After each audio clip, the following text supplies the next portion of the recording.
Hierdie tekkies het byna my roeping gekos, want ek was al daar, op pad om te quit, om dit waarvoor Abba Vader my geroep het, te laat los.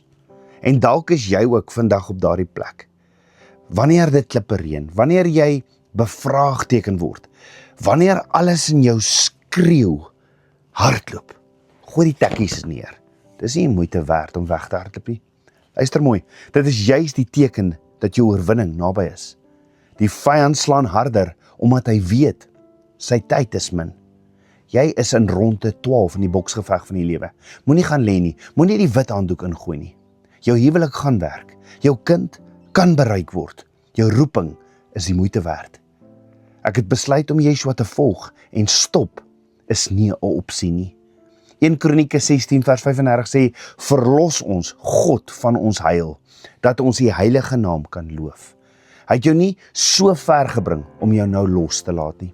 Filippense 4 vers 13 sê, jy is tot alles in staat deur hom wat jou die krag gee.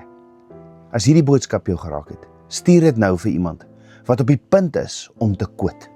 Jy weet wie. En onthou, staan op, jy is geroep vir 'n tyd soos nou.